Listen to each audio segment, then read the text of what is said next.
आज हम पढ़ेंगे ज्योग्राफी का एक और चैप्टर जो एनसीईआरटी में दिया गया है, पवन, तूफान और चक्रवात। कल हमने मौसम, जलवायु के बारे में और अडेप्टेशन के बारे में देखा था और ज्योग्राफी का ही चैप्टर था वो भी। और आज भी हम जो है एनवायरनमेंट से रिलेटेड कुछ चीजें देखेंगे। तो सबसे पहले हम भूमिका पढ़ेंगे, उससे हमें आइडिया हो जाएगा कि हमें कौन-कौन से चीजों को पढ़ना है। तो देखते हैं, उड़ीसा के तट को 18 अक्टूबर 1999 को एक चक्रवात ने पार किया था और इस चक्रवात का जो पवन वेग है वो 200 किलोमीटर था। देखिए, पवन जब वायु की जो गति है वो नॉर्मल रहे तो वो होती है पवन, लेकिन वही वायु की गति यदि तेज हो जाए, वायु का वेग बढ़ जाए, तो वह तूफान का रूप ले लेती है। और तूफान का ही बड़ा भाई होता है कौन? चक्रवात। क्योंकि तूफान से ज्यादा खतरनाक होता है चक्रवात। चक्रवात कैसे बनते हैं, कैसे आते हैं, ये सब हम आगे पढ़ेंगे। अब देखते हैं कि चक्रवात ने 45,000 भवनों को तहस नहस कर दिया, जिससे 7 लाख लोग बेघर हो गए। और उसी वर्ष 29 अक्टूबर को 260 किलोमीटर के पवन के वेग से पुनः एक अन्य चक्रवात उड़ीसा में आया और उसके साथ ही 9 मीटर ऊंची समुद्री लहरें भी तट से टकराई थी और हजारों लोगों ने अपनी जान गंवा दी। करोड़ों रुपए की संपत्ति नष्ट हो गई। चक्रवात ने कृषि, परिवहन, संचार और विद्युत संभरण सप्लाई को प्रभावित किया था। लेकिन चक्रवात होते क्या हैं? ये कैसे बनते हैं? ये कितने विनाशकारी होते हैं? इस अध्याय में हम कुछ प्रश्नों के उत्तर जानने का प्रयास करेंगे। हम वायु द्वारा होने वाले कुछ क्रियाकलापों का आरंभ करते हैं। ये क्रियाकलाप हमें चक्रवात से संबंधित कुछ मूलभूत विशेषताओं को स्पष्ट करने में सहायक होंगे। अब हम देखते हैं कि वायु दाब कैसे डालती है। इसमें हम देखेंगे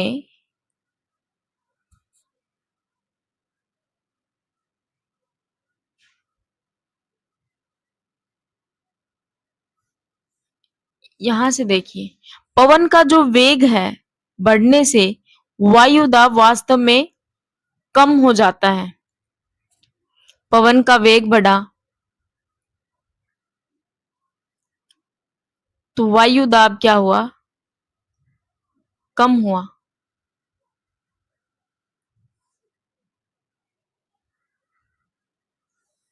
और जो पवन है वो सदैव अधिक दाब वाले क्षेत्र से कम दाब वाले क्षेत्र की ओर गति करती है।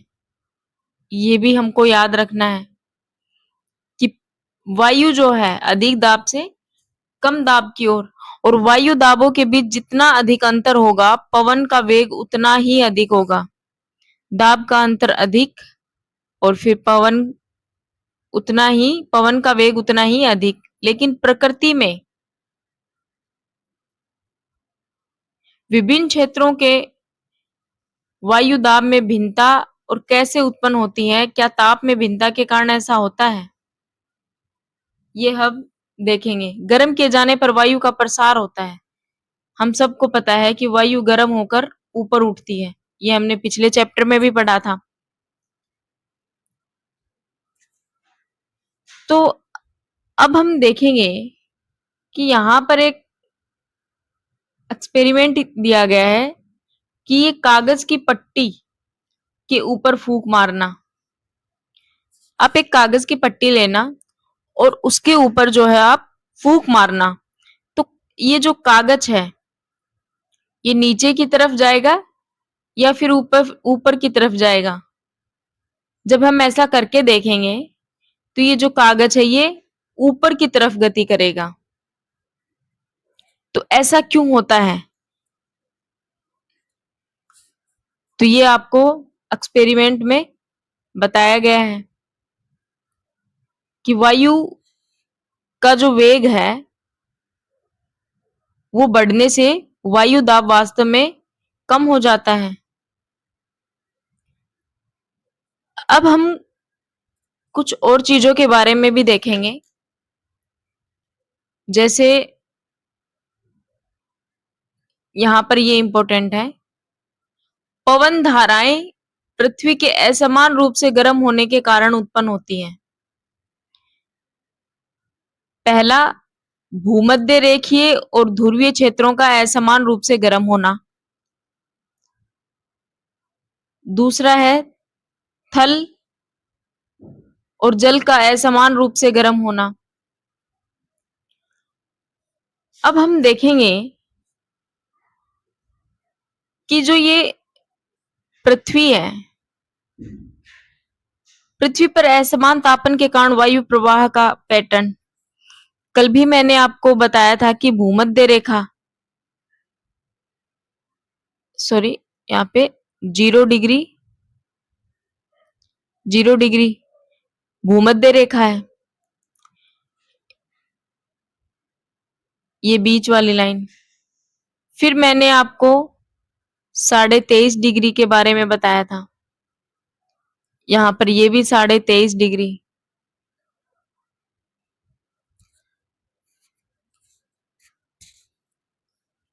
ये 60 और ये भी 60। तो जो वायु का प्रवाह है वो कैसे चलता है? देखिए यहां पर क्या होगा, हाई प्रेशर होगा, और यहां पर लो प्रेशर, फिर हाई प्रेशर, और सबसे लो प्रेशर यहां पर रहता है।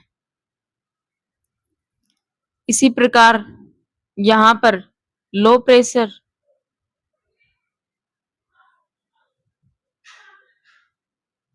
यहां पर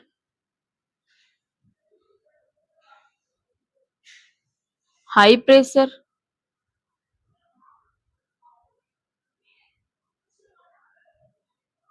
और यहां पर रहता है लो प्रेशर, यहां पर भी हाई प्रेशर। तो यहां पर जो कहने का मतलब है कि वायु जो है हाई प्रेशर से लो प्रेशर की ओर जा रही है। ये हाई प्रेशर है, हाई प्रेशर से लो प्रेशर की ओर, लो प्रेशर की ओर। ये हाई प्रेशर है, ये हाई प्रेशर है, और यहां पर ये लो प्रेशर है ये। तो यहां से ये लो प्रेशर की ओर आ रही है, यहां पर आ रही है ये वायु। तो बस इसमें यही समझने की चीजें थी कि पृथ्वी पर जो है वायु का प्रवाह किस प्रकार से होता है। अब हम देखेंगे कि एक न्यू स्लाइड, अगर पवन का जो वेग है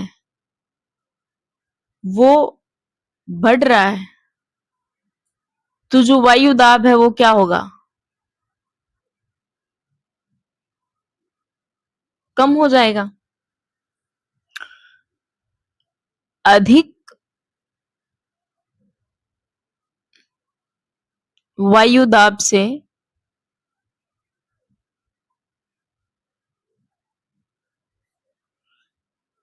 जो वायु है,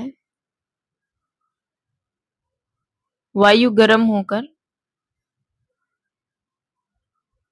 कम वायु दाब की ओर जाएगी।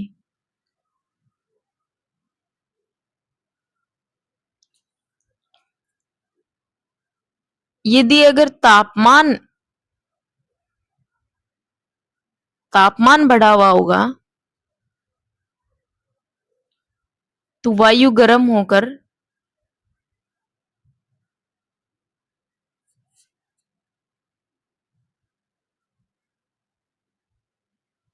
वायु दाब को क्या कर देगी? कम कर देगी। तो ये प्रोसेस चलती है वायु के प्रसार में। उसका जो प्रवाह है वो इस प्रकार से होता है। तो अब हम आगे देखेंगे एनसीईआरटी। देखिए, आपने संभवतः भूगोल में पढ़ा होगा कि भूमध्य रेखा के आसपास के क्षेत्रों में सूर्य की अधिकतम ऊष्मा मिलती है। इसमें इन क्षेत्रों के भूमि की सतह के निकट की वायु गर्म हो जाती है और गर्म वायु क्या करती है? ऊपर उठती है। और ठंडी वायु जो है भूमध्य रेखा के दोनों ओर स्थित रहती है। 0 से 30 डिग्री अक्षांश की पट्टी के क्षेत्र में भूमध्य रेखा की ओर गतिशील हो जाती। इस प्रकार उत्पन्न पवन धाराएं उत्तर और दक्षिण भूमध्य रेखा की ओर बहती हैं। ये हमने सारी बातें समझ ली थी यहाँ पर। ये सारी बातें हमने यहाँ पर समझ ली। अब हम आगे देखेंगे थल और जल का असमान रूप से गर्म होना। इसको भी हम एक स्लाइड पर देखते हैं। जब थल पर लो प्रेशर होगा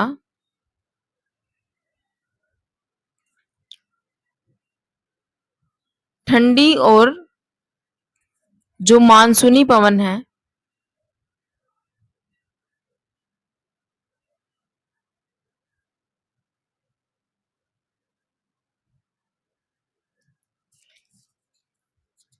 वो जल में क्या हो जाएंगे? गरम। ये प्रोसेस डे में गरम रहेंगे। यदि थल में हाई प्रेशर हो,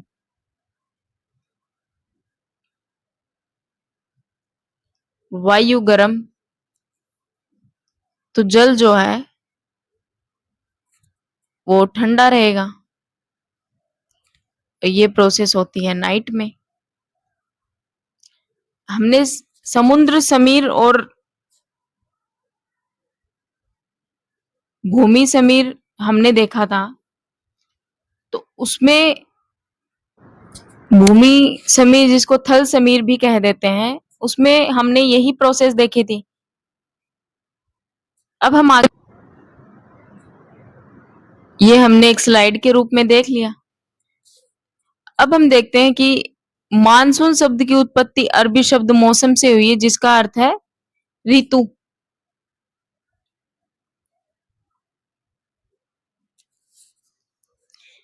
देखिए, सिंपल सा आपको समझ में आया होगा कि वायु जो है किस प्रकार से गर्म होकर ऊपर उठती है, जो कि उच्च दाब से निम्न दाब की ओर जाती है। फिर हमने थल और जल के असमान रूप से गर्म होने को समझ लिया। यहाँ तक आपको समझ में आया? All okay? आगे चलें? अगर समझ में नहीं आया तो आप डाउट पूछ सकते हैं कमेंट करके। अब हम आगे देखते हैं कि थल में जो है विशेष रूप से राजस्थान के मरुस्थलों में असमान तापन से ग्रीष्म काल में दक्षिणी पश्चिमी दिशा में मानसून निर्मित होता है और ये मानसूनी पवन अपने साथ हिंद महासागर से काफी जलवाष्प लेकर आती है।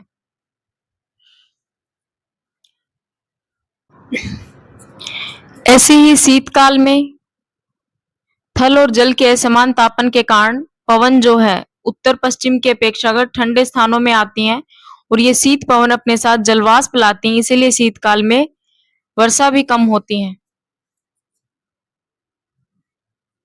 शीतकाल सर्दियों में पवन की प्रवाह की दिशा विपरीत हो जाती है, अर्थात ये थल से समुद्र की ओर बहती है। मैं ये जानने के लिए उत्सुक हूं कि ये जो पवन धाराएं हमारे लिए क्या करती हैं। समुद्रों से आने वाली पवन अपने साथ जलवाष्प लाती है, जिससे वर्षा होती है और इस प्रक्रम को जो हम जल चक्र कहते हैं। गर्म जो मानसून हवाएं हैं अपने साथ जलवाष्प लाती है, जिससे वर्षा होती है।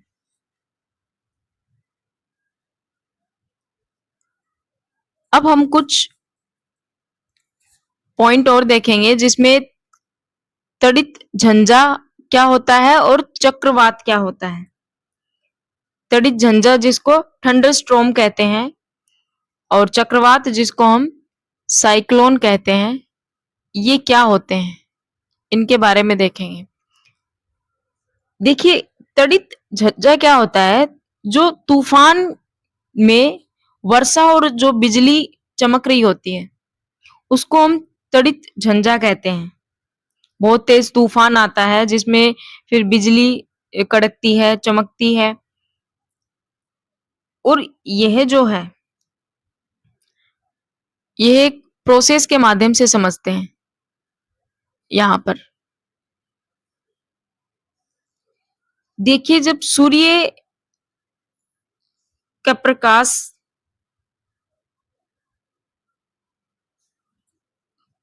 वायु और जलवाष्प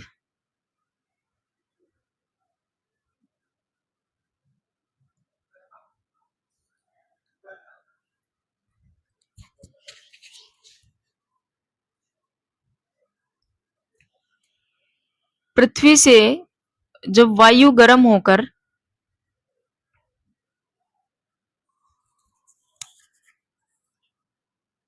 जो वर्षा की बूंदें बनाती हैं,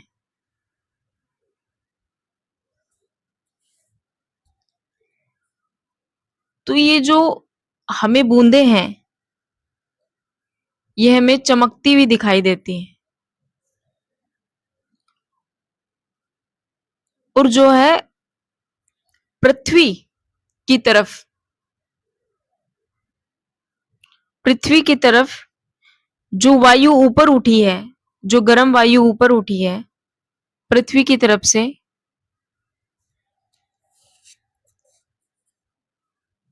और ये बूंदें क्या होंगी, ठंडी, और पृथ्वी की जो वायु है वो गर्म है,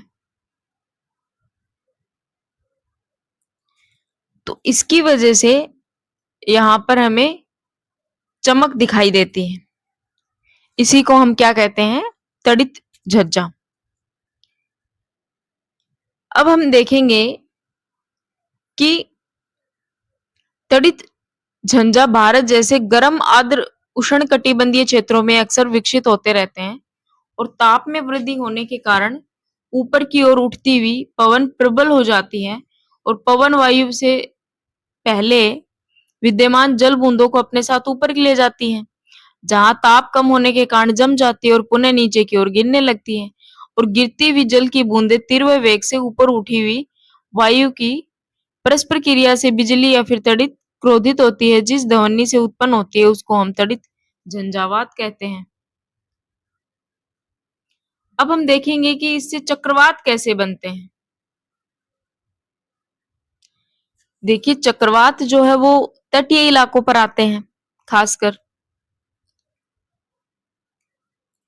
और ये निम्न दाब क्षेत्र वाले से उच्च दाब क्षेत्र की ओर जाते हैं। तेज हवाएं जिससे चक्रवात बनते हैं, हमने पहले पढ़ा था कि पवन, फिर उसके बाद में तूफान, फिर चक्रवात। तो जो चक्रवात है वो एक डेंजरस स्थिति है। अब हम आगे देखते हैं, यहां पर चक्रवात की संरचना दी गई। तो देखिए, यहां पर मान लो लो प्रेशर है,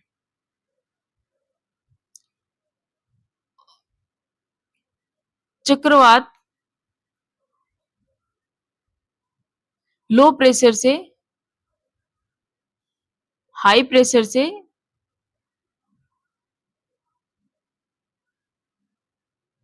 एक मिनट, ये देखिए यहां पर लो प्रेशर रहेगा, तो ये हाई प्रेशर से लो प्रेशर की तरफ आ रहा है। ये तो चक्रवात हमेशा जो है हाई प्रेशर से लो प्रेशर की तरफ रहता है, लेकिन ये चक्रवात अगर स्थल पर या फिर थल पर आते हैं तो इतने ज्यादा खतरनाक नहीं होते जितने ये जल पर अगर आते हैं तो ये खतरनाक होते हैं। देखिए, किसी चक्रवात का जो केंद्र है वो एक शांत क्षेत्र होता है, इसे झंझा का नेत्र कहते हैं। ये यहाँ नेत्र है, ये इसका नेत्र है। कोई विशाल चक्रवात वायुमंडल में वायु को तेजी से घूर्णन करता पिंड है जो पृथ्वी तल से 10 से 15 किलोमीटर की ऊंचाई पर स्थित है। और चक्रवात के नेत्र का जो व्यास है वो 10 से 30 किलोमीटर तक होता है। यह बादलों से मुक्त क्षेत्र होता है, ये हमें याद रखना है। 10 से 30 किलोमीटर चक्रवात के नेत्र का व्यास। यह बादलों से मुक्त क्षेत्र होता है और इसमें जो है पवन का वेग न्यून होता है और इसे शांत और स्पष्ट नेत्र के इर्द गिर्द लगभग 150 किलोमीटर आमाप का बादल का क्षेत्र होता है। और इस क्षेत्र में जो है उच्च पवन की जो वेग है वो 150 से 250 किलोमीटर प्रति हावर और सघन वर्षा वाले घने बादल होते हैं। और इस क्षेत्र से परे पवन वेग क्रमशः जो है कम होता जाता है और चक्रवातों की उत्पत्ति का प्रक्रम जो है अत्यधिक जटिल होता है। देखिए इसमें ये वायु वायु में जब ये चक्रवात आते हैं तो उसको हम क्या बोलते हैं? बवंडर बोलते हैं। और यही जो चक्रवात जल में इनको चक्रवात कहते हैं,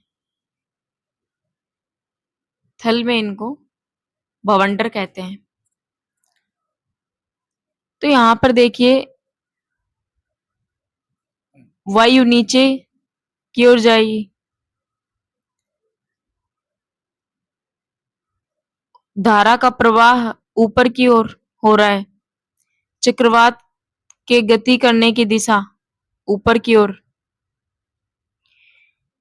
बवंडर जो है वो ऊपर की ओर उठते हैं और आपने देखा होगा जो चक्रवात है वो जल में नीचे की ओर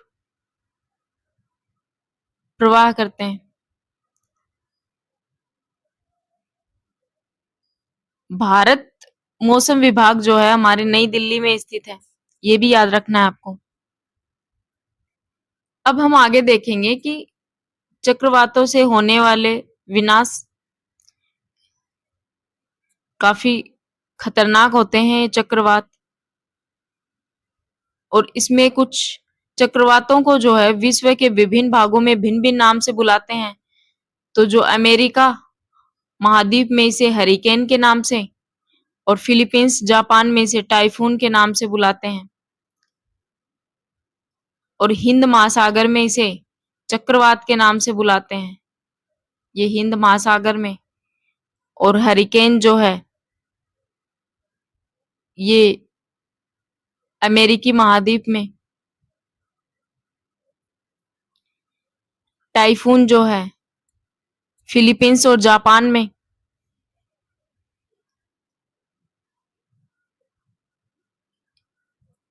ये अब टोर्नेडो के बारे में बता रखा है। टोर्नेडो हमारे देश में अधिक नहीं आते हैं। टोर्नेडो गहरे रंग के कीपाकार बादल होते हैं और इनकी कीप जैसी संरचना होती है।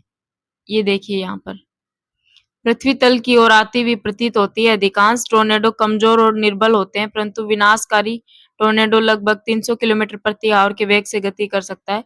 टोर्नेडो चक्रवात के भीतर भी बन सकते हैं, ये चक्रवात के भीतर भी बन सकते हैं।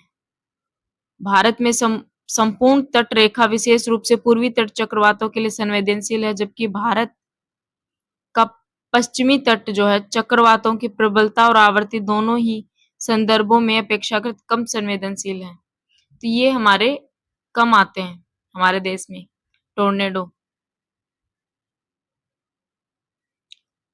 अब हम आगे देखते हैं, यहाँ पर कुछ प्रभावी सुरक्षा उपाय दे रखे हैं, कैसे हमें बचना चाहिए। कुछ सावधानियां, ऐसे जल का पीने के लिए उपयोग न करें जो संदूषित हो सकता हो। आप आपात स्थिति के लिए पेयजल का संग्रहण करें। गीले स्विच और खंबी से टूट कर गिर कर बिजली कि तारों को न छुएं और महज मनोरंजन के लिए बाढ़ चक्रवात प्रभावित क्षेत्र का भ्रमण करने न निकले। ये सब आपको पता है, ये आप लोग पढ़ लेना। अब हम देखते हैं कुछ उन्नत प्रौद्योगिकी सहायक सिद्ध हुई है।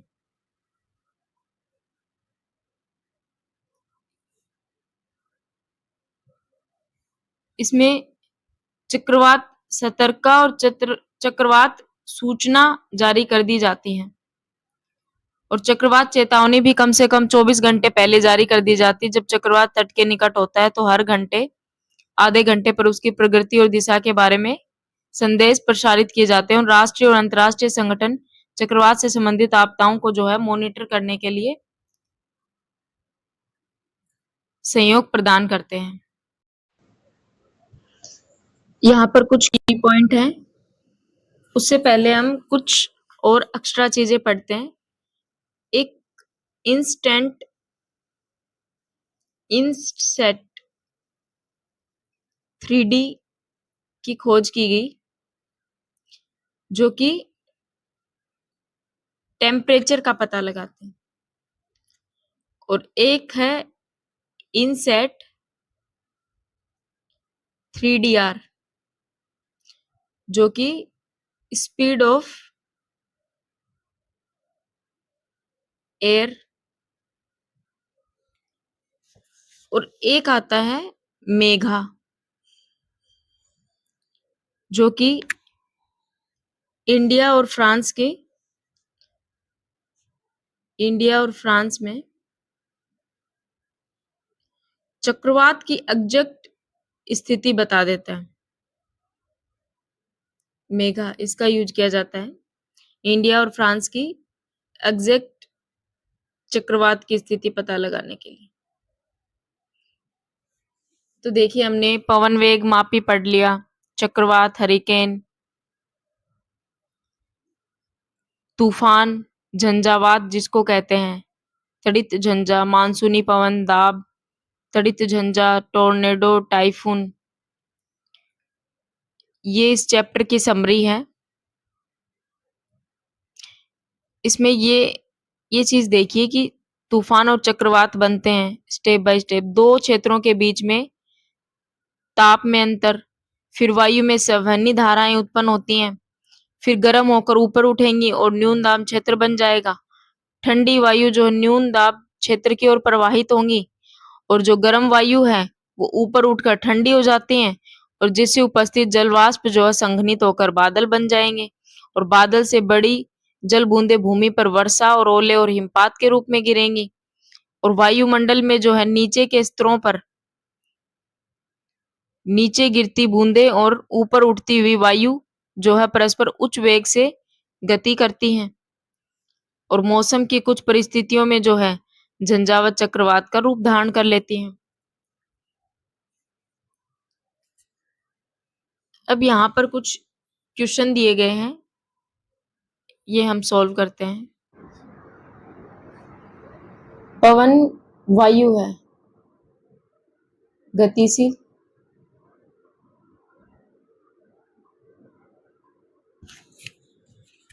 और पवन पृथ्वी के तापन के कारण उत्पन्न होती है।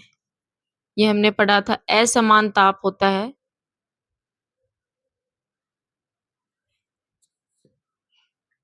पृथ्वी की सतह के निकट जो है वायु कैसी रहेगी? गर्म रहेगी, जबकि पृथ्वी वायु नीचे आती है तो ठंडी रहती है। वायु दाब के क्षेत्र से दाब के निम्न के क्षेत्र की ओर गति करती है। ये आप लोगों को कमेंट में बताना है। आई होप आपको क्लास अच्छी लगी होगी। अगर कुछ चीजें नहीं समझ में आई हैं तो आप मुझसे पूछ सकते हैं। आज के लिए इतना ही। नेक्स्ट क्लास में हम न्यू चैप्टर के बारे में पढ़ेंगे, वो भी हमारा जो है ज्योग्राफी से रिलेटेड ही है।